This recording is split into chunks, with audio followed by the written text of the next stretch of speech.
নমস্কার বন্ধুরা, আমার চ্যানেলে আপনাদের সবাইকে স্বাগত জানাই।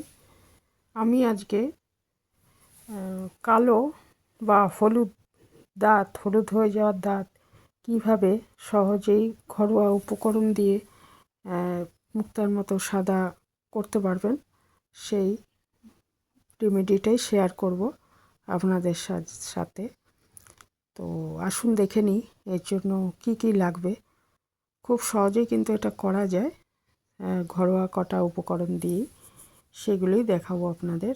এর জন্য আমি প্রথমে একটু ছোট 1 চামচ হলুদ নিয়ে নিচ্ছি। রান্নার জন্য যে হলুদ ব্যবহার করি সেটাই নেবেন।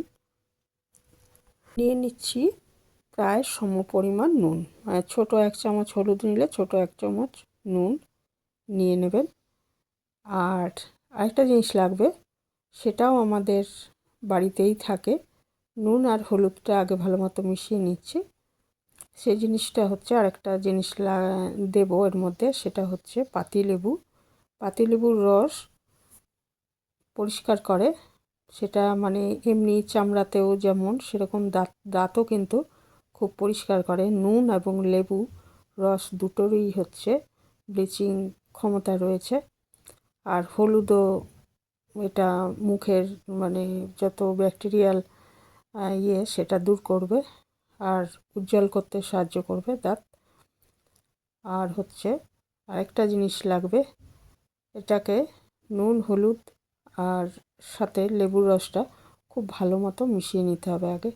আরেকটা লাগবে, সেটা হচ্ছে যে কোনো পেস্ট, সাদা রঙের পেস্ট হলে ভালো হয়। এখানে আমি কলগেটের পেস্ট নিয়েছি, আপনারা যে কোনো সাদা রঙের পেস্টই নিতে পারবেন। তো সাদা রঙের এই কলগেটের পেস্টটা খুবই ভালো, সেই জন্য আমি এটা নিলাম। নিয়ে ওই মিশ্রণটার সাথে আমি খুব ভালো মতো মিশিয়ে দিচ্ছি। মানে একটু সময় নিয়ে একটু ফেনা মতো হয়ে আসবে, এইভাবে এটা মিশিয়ে নিতে হবে। এই 4টে উপকরণ ভালো মতো মেশানো হয়ে গেলে একটা ব্রাশের সাহায্যে দাঁত ব্রাশ করে নেবেন। এই ব্রাশ করাটা 2 থেকে 3 মিনিট করতে হবে এবং দিনে 2বার করলে ভালো হয়। একবার সকালে আর একবার হচ্ছে রাত্রে খাওয়ার পর শোবার আগে। তাহলে এগুলোটা নিয়মিত করলেই কিন্তু আমরা একদম ঝকঝকে সাদা দাঁত পেতে পারি।